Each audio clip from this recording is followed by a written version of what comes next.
I always knew I was going to do something special with my life.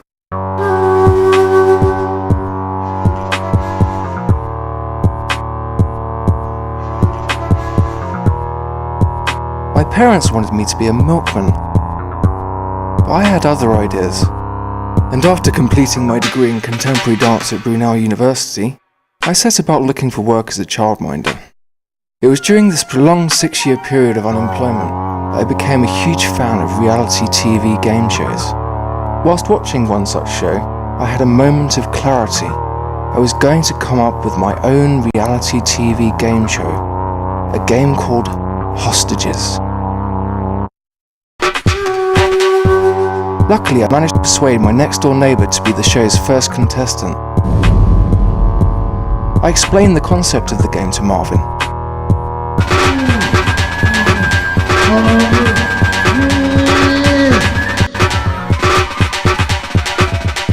After beating Marvin to sleep, I went to the Ashtray and Curtains, a late-night pub where I'd often be seen impressing the ladies with marvellous magic tricks.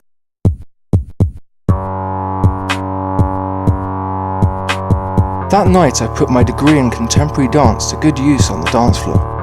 I found a man called Jim unconscious in the toilet with his head in the latrine. He was to be my second volunteer. I woke him up and explained the rules. 2 days later, with the contestants dehydrated and famished, the first game was ready to start. It was a game called The Bread of Life.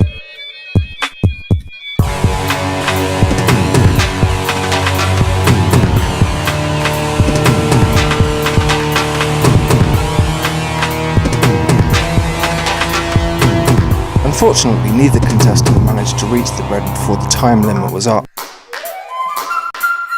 The previous year, while summering in the Sierras, I had been given an idea for a game at a fondue party with friends. It was called the Hide and Hook game. The loser was the contestant I found first.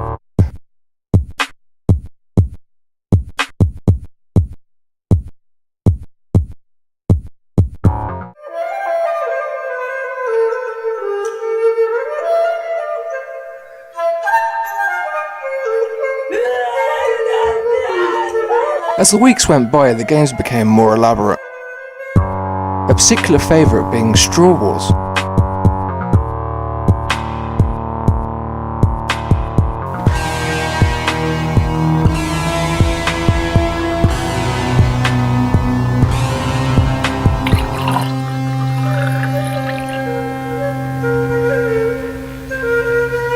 Marvin began sucking as if his life depended on it, and was rewarded by a steady flow of ice-cold cream soda.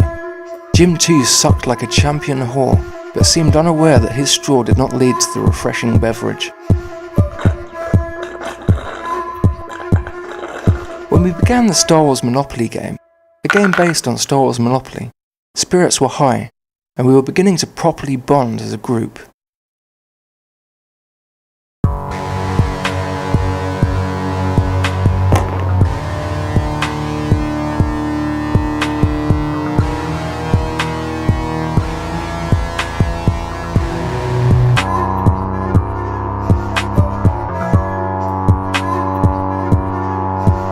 Says 10.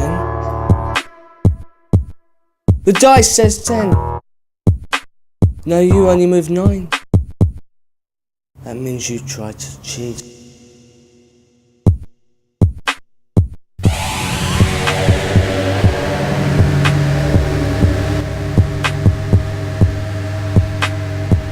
I had broken my own rules, and as written in the rulebook, I had to evict myself. It was with a profound sense of shame that I moved to Bolivia and married a girl who worked in the local chip shop.